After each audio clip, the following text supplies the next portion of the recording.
According to the National Institute of Health, even among low-income households, a daily home-cooked meal is linked to a 6% lower rate of obesity.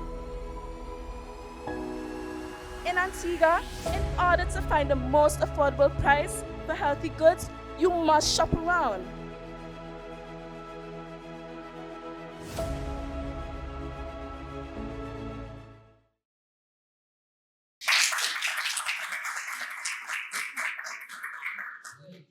And welcome back to another informative episode of the 2026 Intersecondary School Debate Series, brought to you in association with Caribbean Union Bank. Thank you so much for joining us this evening for our third encounter in the first round of the Intersecondary School Debate Series. If you would have missed the second encounter of the first round, let me just inform you that the Princess Margaret School edged out the Pearce Secondary School to advance in the competition. But this evening we have a brand new encounter. The Seventh-day Adventist Secondary School will face off against the Sir Noble Richards Academy to debate the moot. The cost of healthy eating is a main contributor to childhood obesity. But before we get started with all the excitement, let's meet the members of both teams, starting with the proposition. My name is Venetia Brown, and I am the first speaker of the Seventh-day Adventist Secondary School for the proposition team. My name is Shazza Ponto, and I am the second speaker for the Seventh-day Adventist Secondary School for the proposition team. My name is Sally Brown, and I'm the backup speaker for the Seventh-day Adventist School for the proposition team. My name is Elisa, and I am the backup speaker for the Seventh-day Adventist Secondary School proposition team.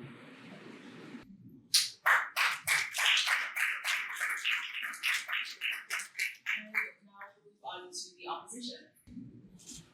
Good evening. My name is Pete Charles, and I'm the first speaker from the Sir Noble Richards Academy. Good evening. My name is Amoy Khalil, and I'm the second speaker for Sir Noble Richards Academy.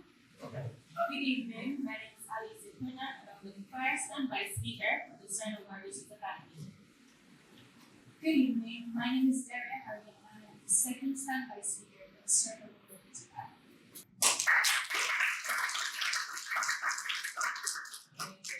And as is customary, a panel of judges will decide on the team that will advance in the competition. So joining us this evening on the judges panel is none other than the Deputy Director of News and Current Affairs at ABS, Mr. Ursel Charles Jr., Manager of Marketing, Communication, and Commercialization of the UE5 Islands campus, Mr. Shavar Maloney, and Counselor at the Youth Intervention Unit, Mrs. Pharrell Hill Mercedes. Please make them feel welcome. Our timekeeper this evening is none other than Miss Aisha Lynch. Also give her a round of applause. We will begin this evening's encounter with the proposition's first speaker, Miss Venetia Brown of the Seventh-day Adventist Secondary School, followed by Mr. Pete Charles of the Sir Noble Richards Academy. We will then move on to the second speakers of each team. The first speakers will be given 5 minutes for their presentations, and the second speakers will be allotted 3 minutes. The bell will ring once at the 1 minute, when there is 1 minute remaining, and twice just at the end of their allotted time. Following the presentations, we will move into the rebuttals, and in that segment, 3 minutes will be allotted to each debater. It is now time to hear from our sponsors, Caribbean Union Bank, but stay with us. The competition is just getting started.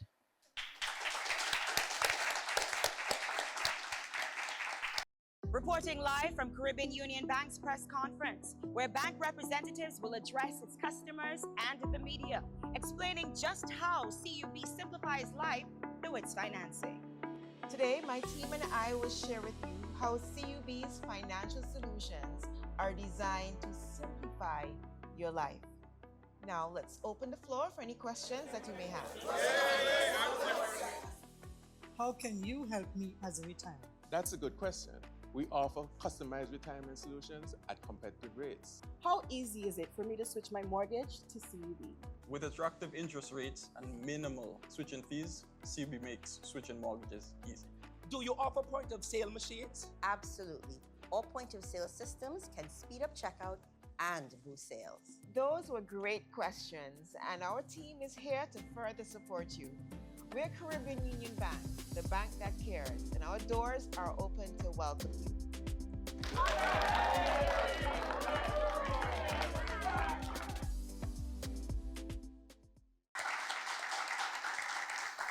Welcome back to the 2026 Inter-Secondary School Debate Series. If you are just joining us, the moot for this encounter is the high cost of eating healthy is the main contributor to childhood obesity. We will now begin and move swiftly along with the first speaker from the proposition, Miss Venetia Brown of the Seventh-day Adventist Secondary School. Please make her feel welcome.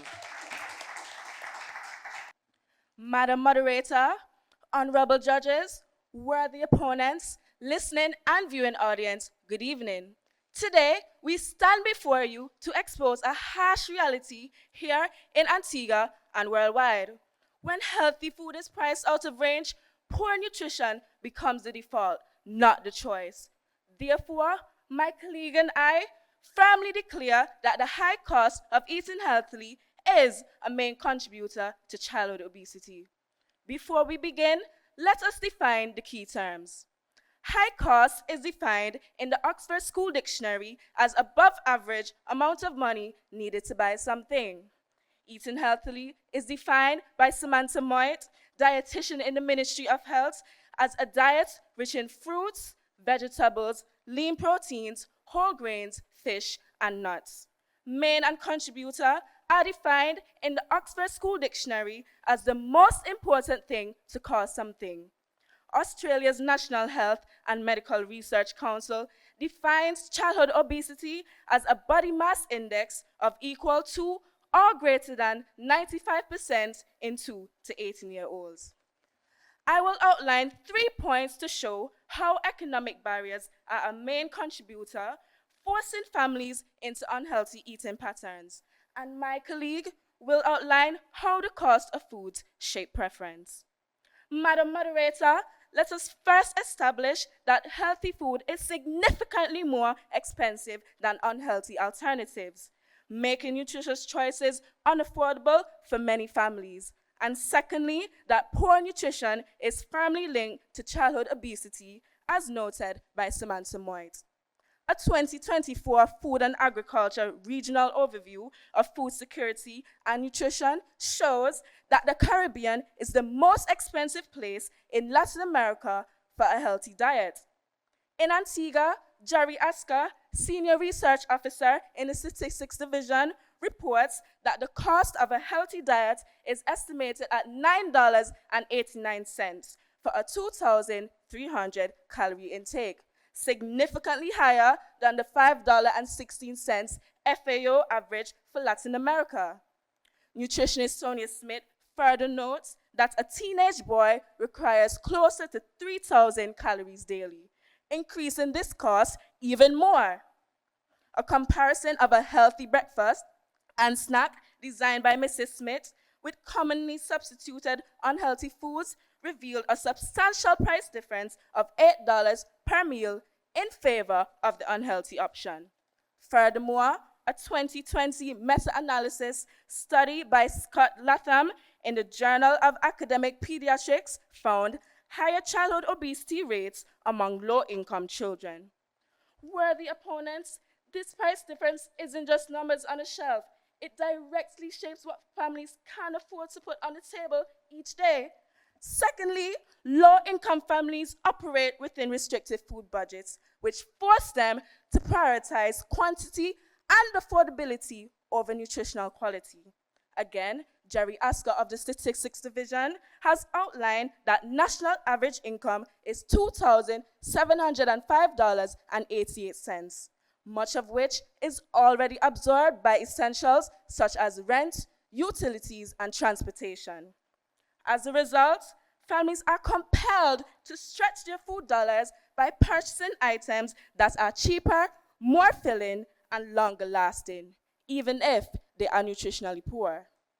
When a packet of noodles at $2.50 and a can of Vienna sausage at $3.50 can feed a family longer than fresh broccoli at $12, the budget, not the parent, makes the decision.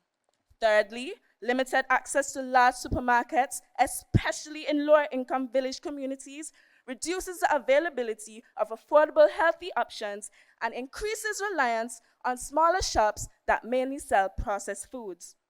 In Antigua, in order to find the most affordable price for healthy goods, you must shop around.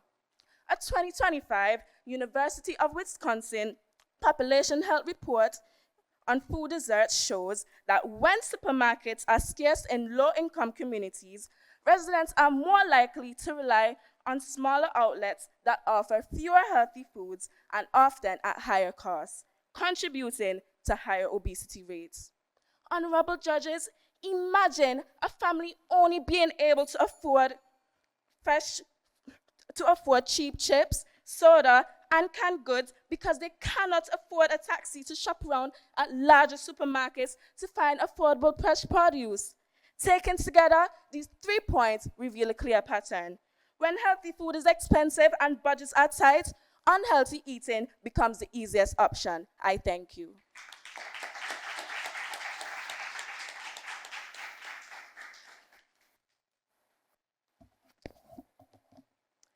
Thank you so much, Ms. Brown, from the Seventh-day Adventist Secondary School. She would have completed her presentation in a time of 5 minutes and 24 seconds. We move swiftly along into the opposition's first speaker. Please welcome Mr. Pete Charles from the Sir Novelle Richards Academy.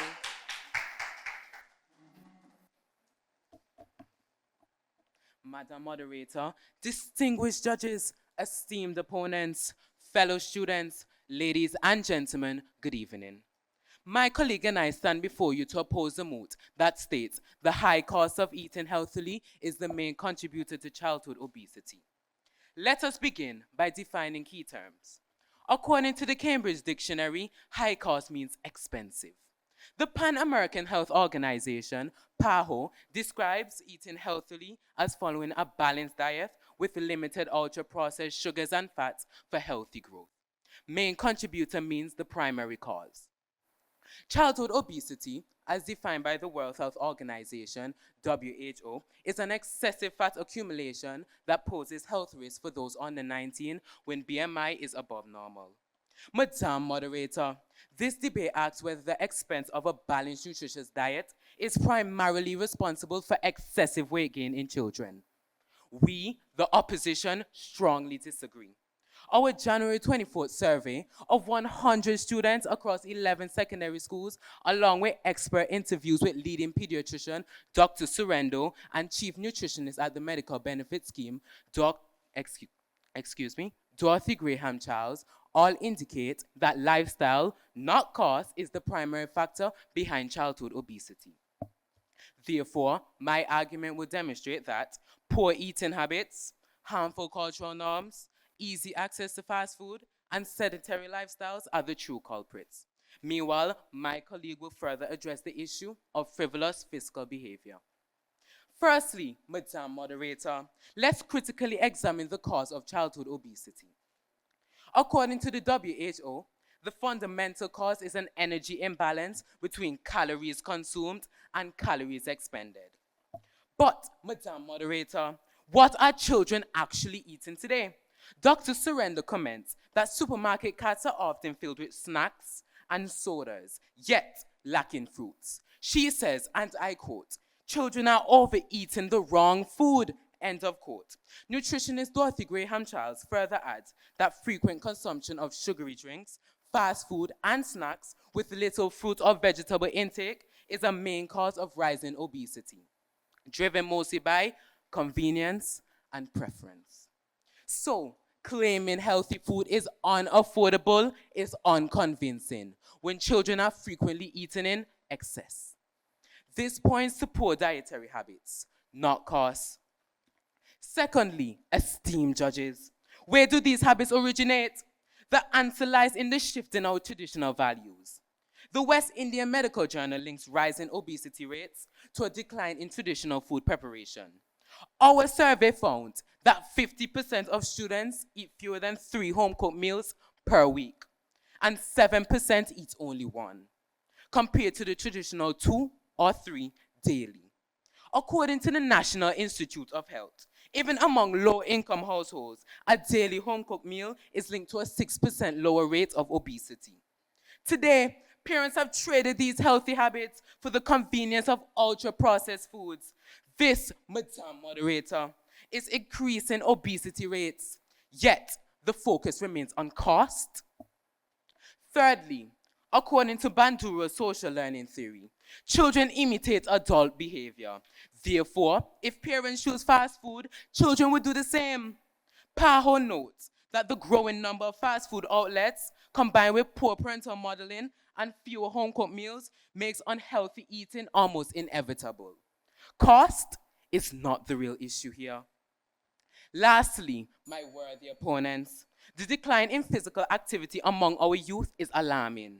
A 2018 study reported by the Antigua Observer on May 25, 2022, reported that 37% of children are overweight and 16% are obese. Nutritionist Graham Charles attributes this rise to lack of sleep, excessive screen time, and inactivity. Our survey shows 40% of students spend 6 hours or more a day on devices. Clearly, children no longer play unless it involves their eyes or fingers. Yet, we still blame obesity on the cost of food instead of lifestyle choices. Madam Moderator, honorable judges, don't be swayed by excuses. The evidence is clear. Oversized portions, constant snacking, fast food, and inactivity are the main drivers fueling childhood obesity, not food prices. Therefore, reject this moot. Hold us accountable. Thank you.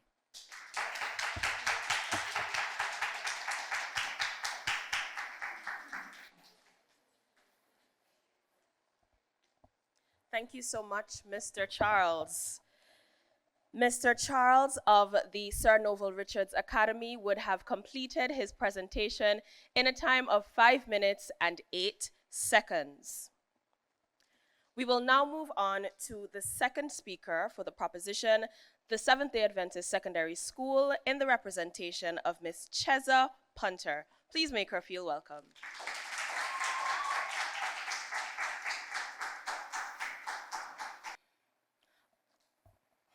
All protocols already being established. Good evening, everyone. My colleague would have outlined the financial barriers for low-income families in eating healthy.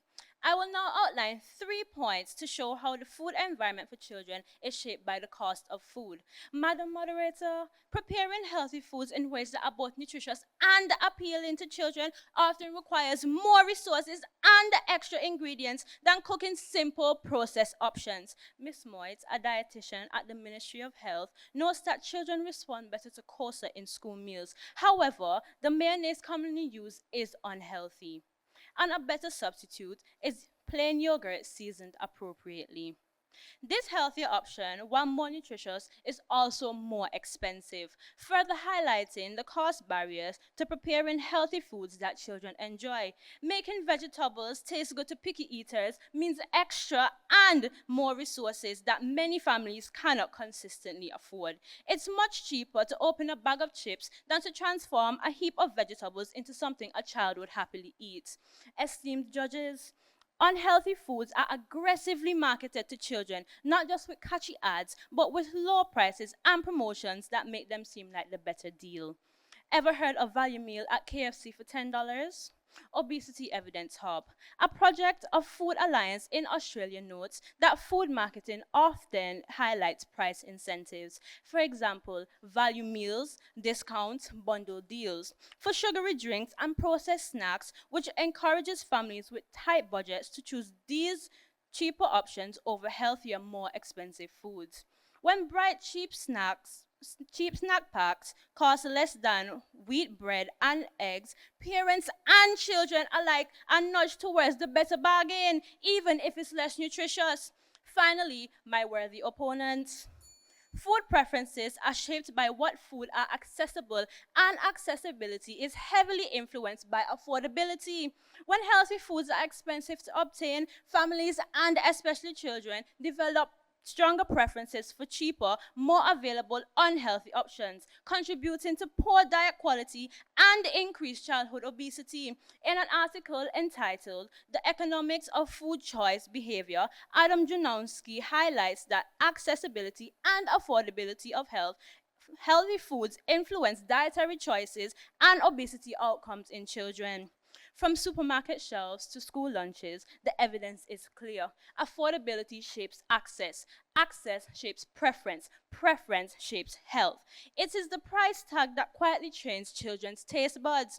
Unhealthy food is no longer the expensive choice. Childhood obesity will remain less a matter of willpower and more a consequence of choice. I thank you.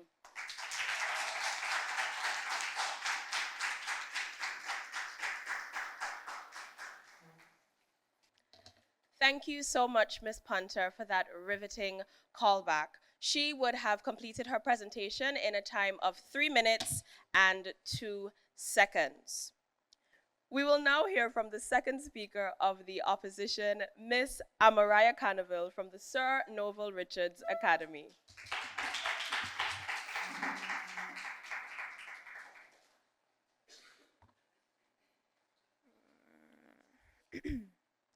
All protocols previously established. Good evening. Madam Moderator, my colleague has already established how poor lifestyle choices have primarily contributed to childhood obesity. I will now strengthen our case by highlighting another key factor: frivolous fiscal behavior. This includes 1. Exorbitant lunch money and allowances, 2. Spending to keep up with trends, and 3. The failure to purchase affordable healthy options. Firstly, Madam Moderator, let's address the claim that the high cost of healthy eating drives childhood obesity. Our survey of 100 students across 11 schools found that 87% receive lunch money, with 85% getting $20 or more per day, and over 70% spend this on fast food, a trend mirrored in the May 2006 Nutrition Journal. Additionally, esteemed judges, nearly half of the students receive a weekly allowance, with 50% receiving $100 to $150, amounting to as much as $1,000 a month. How can we justify giving children such spending power? Yet we continue to blame the cost of healthy eating, even when kids are receiving up to 70% of the national minimum wage of $1,440 as per the Antigua Barbuda Workers Union. The real issue isn't cost, it's reckless spending. Secondly, esteemed opponents, today's parents are spending exorbitant amounts on trends. Our survey highlights that 77% of students own brand name backpacks like North Face or Spray Ground, and 82% wear Air Force or Clarks, costing up to $400. Additionally, 35% have iPhones worth thousands. Imagine. A 2025 badcredit.org survey found that 65% of parents would go into debt to help their child to fit in. Madam Moderator, it seems there's always enough cash for the latest sneakers and gadgets, but when it's time to choose healthy foods, wallets mysteriously run dry. Finally, my worthy opponents, let's debunk the myth that healthy eating is out of reach. Mrs. Gardiner, senior nutritionist at the Ministry of Health, confirmed that healthy eating is affordable. She explained that basic foods like rice, potatoes, vegetables, and fruits, when included in a balanced diet, are nutritious, tax-exempt, and often cheaper than imported items. My worthy opponents, many seasonal fruits rich in nutrients are not only affordable, but also freely available in our communities. Yet, we still bypass these options for pricier, low-quality imports or avoid fruits altogether.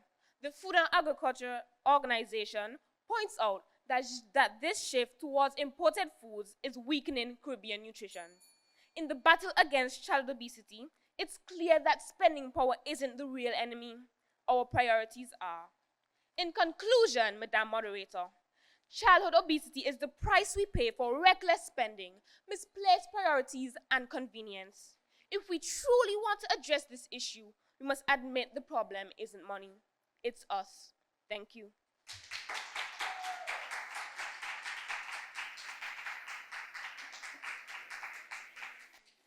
Thank you, Miss Novelle.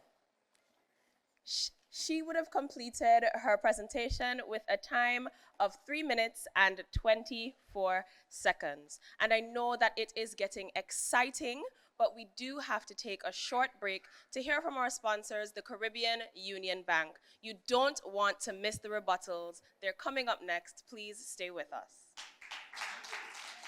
Reporting live from Caribbean Union Bank's press conference, where bank representatives will address its customers and the media, explaining just how CUB simplifies life through its financing. Today, my team and I will share with you how CUB's financial solutions are designed to simplify your life. Now, let's open the floor for any questions that you may have. How can you help me as a retiree? That's a good question. We offer customized retirement solutions at competitive rates. How easy is it for me to switch my mortgage to CUB? With attractive interest rates and minimal switching fees, CUB makes switching mortgages easy. Do you offer point of sale machines? Absolutely. All point of sale systems can speed up checkout and boost sales. Those were great questions, and our team is here to further support you. We're Caribbean Union Bank, the bank that cares, and our doors are open to welcome you.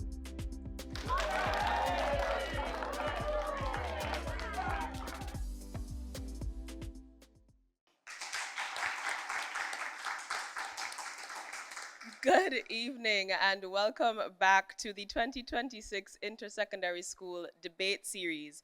And if you are just joining us, you'll see that the Seventh-day Adventist Secondary School has been facing off with the Sir Novelle Richards Academy, where they have been debating the moot. The high cost of eating healthy is a main contributor to childhood obesity.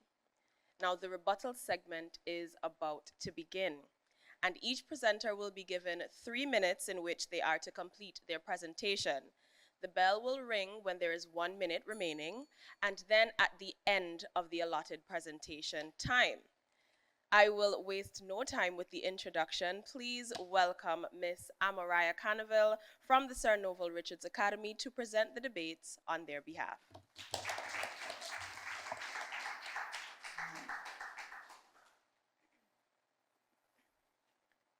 Madam Moderator, esteemed judges, worthy opponents, ladies and gentlemen, once again, good evening. What is before us today is not whether high food costs contributes to childhood obesity. The question is it the main cause? Firstly, Madam Moderator, my worthy opponent stated that healthy food is significantly expensive, but nutritionist Dorothy Charles says that healthy foods are available at every income level. Basic foods like rice, potatoes, fruits, and vegetables are tax exempted. Additionally, the National Institute of Health stated that a home-cooked meal is linked to a 6% lower rate of obesity. Secondly, Madam Moderator, my worthy opponent stated that processed foods are cheaper and easier. Yes, it may be cheaper, and yes, it may be easier, but eating fast food is a cheaper and quicker way to an early grave. It will give a team quality of life, and a team quality of life is no more than a premature one-way ticket to Tranquility Park. Thirdly, Madam Moderator, my opponent stated that families and children preferences are drawn towards unhealthy foods. Madam Moderator, according to Bandura's social learning theory, children imitate adult behavior. Dr. Surrender additionally notes, if parents don't eat vegetables, children won't either. Honorable judges, this isn't an excuse. Finally, my worthy opponents stated that low-income families operate on a limited budget. But, Madam Moderator, parents are buying their children $400 shoes, $300 backpacks, $1,000 phones, and even $200 Stanleys. Madam Moderator, this isn't an excuse. It's frivolous fiscal spending. In conclusion, Madam Moderator, change does not begin with prices, policies, or excuses. It begins with personal responsibility. The problem is the man in the mirror. It is you and it is me. If we want to put our children's health in a better place, we must look at ourselves and make that change. Thank you.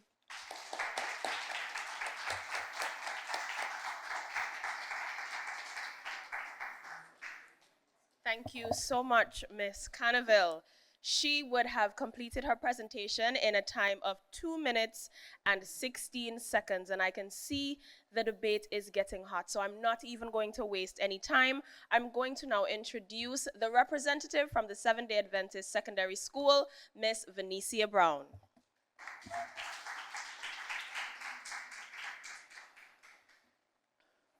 All protocols having been established, good evening, everyone. While the opposition would have made some very thoughtful points, my colleague and I are privileged with the opportunity to correct their mistake. We will be taking this debate back to the foundation of the issue. The high cost of eating healthily is a main contributor to childhood obesity. The opposition has stated that convenience and preference is a factor to childhood obesity. However, Madam Moderator, people eat what they can afford.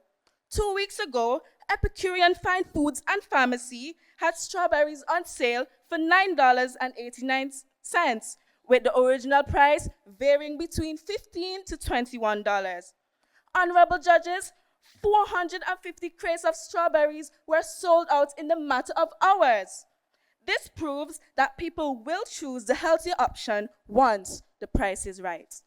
Secondly, the opposition has stated that children follow what their parents model. Yes, children do in fact follow what their parents model, but we must take into consideration the parents' budget.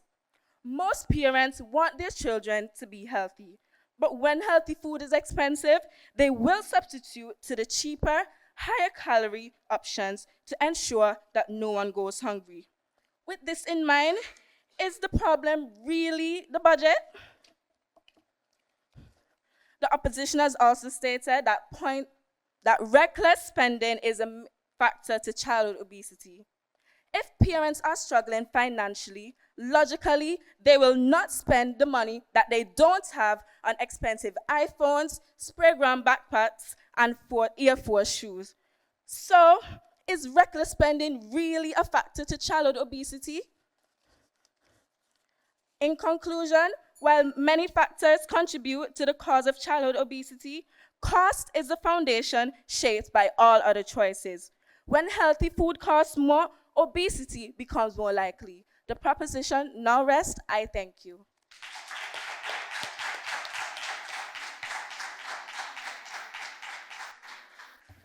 Thank you so much, Ms. Brown, bringing our rebuttal segment to an end. Ms. Brown would have completed her presentation in a time of 2 minutes and 15 seconds. And as I said, that brings us to the end of the third encounter, in the first round of the 2026 Inter-Secondary School Debate Series. Please show your appreciation for both these schools and the presentations they have made. Unfortunately, it is time for another break. We will hear from our sponsors, and when we return, we will hear from the judges this evening. Please stay with us. Reporting live from Caribbean Union Bank's press conference, where bank representatives will address its customers and the media, explaining just how CUB simplifies life through its financing.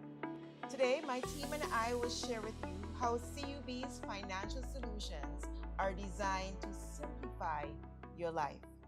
Now, let's open the floor for any questions that you may have. How can you help me as a retiree? That's a good question. We offer customized retirement solutions at competitive rates. How easy is it for me to switch my mortgage to CUB? With attractive interest rates and minimal switching fees, CUB makes switching mortgages easy. Do you offer point-of-sale machines? Absolutely. All point-of-sale systems can speed up checkout and boost sales. Those were great questions, and our team is here to further support you. We're Caribbean Union Bank, the bank that cares, and our doors are open to welcome you.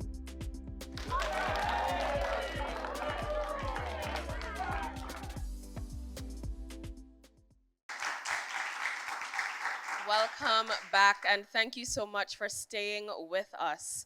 Where the Seventh-day Adventist Secondary School and the Sir Novelle Richards Academy would have gone head-to-head in this episode's debate. The judges have deliberated and they have tallied their scores. So to present the judges' remarks this evening, we have our head judge, Mr. Ursel Charles Jr.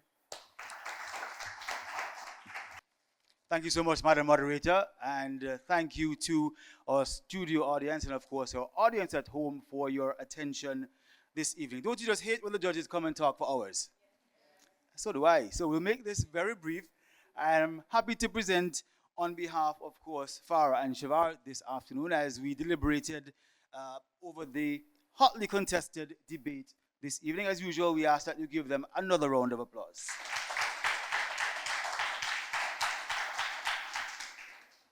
It was indeed a hot contest. One judge described it as riveting. The moot this evening was extremely topical. It's something that's been in the news and debated across the country. And so we want to thank the debaters for bringing the moot to life for us this evening. In the points that they made, they were sure to use varied sources. So the evidence was clear that they had done lots of research to bring their points to life this evening. We thought that they were also very widely explored. There was breadth of scope. There were local, regional, international examples that were used. And all the debaters, to some extent, were measured in their presentations. We didn't have anyone who was overly animated or anybody who looked like they wanted to fall asleep.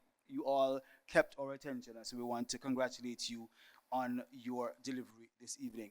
As I mentioned, the breadth of scope, there were two issues that we thought could have been mentioned but were not, and so we're hoping to hear more of taxes on sugary drinks, as is another topical issue. We're hoping that at least one team would have mentioned that, and the idea of backyard gardening, growing your own food, and how that perhaps could have been a cheaper alternative.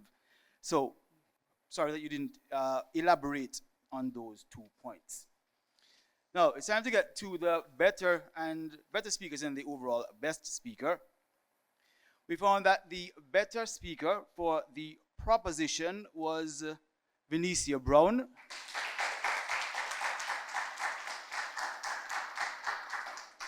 The better speaker on the side of the opposition, Pete Charles. The overall best speaker this evening, and I want to tell both first speakers that they were excellent in their presentations, and the best speaker this evening, Pete Charles.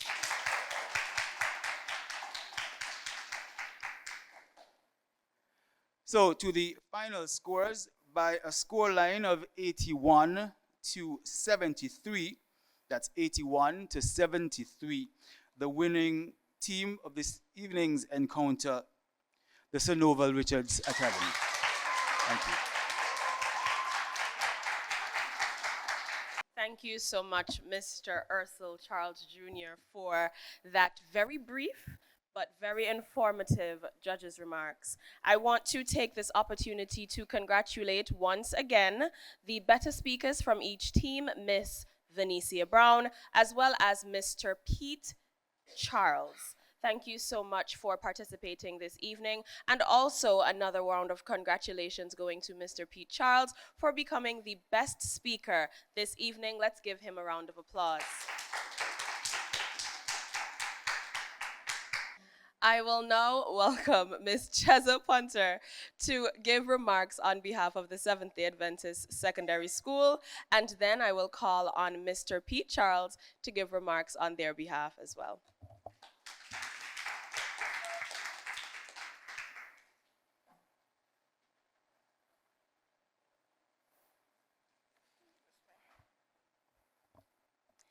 Venicia and I would like to first thank God for being with us throughout this process.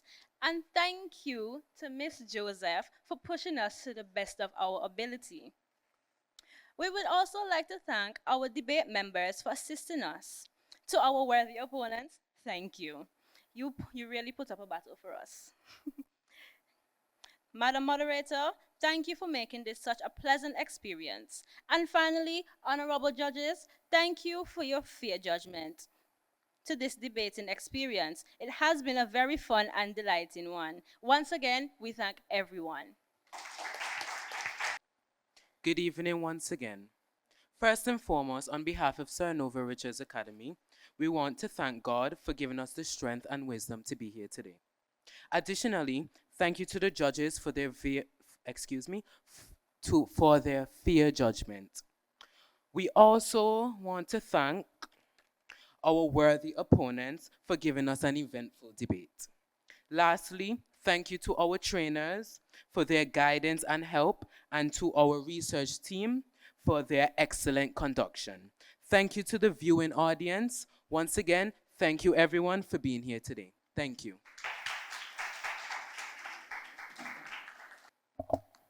Thank you so much going out to both of our teams for doing such an outstanding job this evening. And a big thank you going to our in-studio audience as well as our viewing audiences for joining us. This 2026 debate series comes to you in association with the Caribbean Union Bank. We're asking that you join us next time where the Jennings Secondary School will go head-to-head against the St. Anthony's Secondary School, where they will debate the moot. The transportation system in Antigua and Barbuda should be publicly managed. Until then, think positive thoughts. Good evening. Reporting live from Caribbean Union Bank's press conference, where bank representatives will address its customers and the media, explaining just how CUB simplifies life through its financing. Today, my team and I will share with you how CUB's financial solutions are designed to simplify your life. Now, let's open the floor for any questions that you may have. How can you help me as a retiree? That's a good question. We offer customized retirement solutions at competitive rates. How easy is it for me to switch my mortgage to CUB? With attractive interest rates and minimal switching fees, CUB makes switching mortgages easy. Do you offer point of sale machines? Absolutely. All point of sale systems can speed up checkout and boost sales. Those were great questions, and our team is here to further support you. We're Caribbean Union Bank, the bank that cares, and our doors are open to welcome you.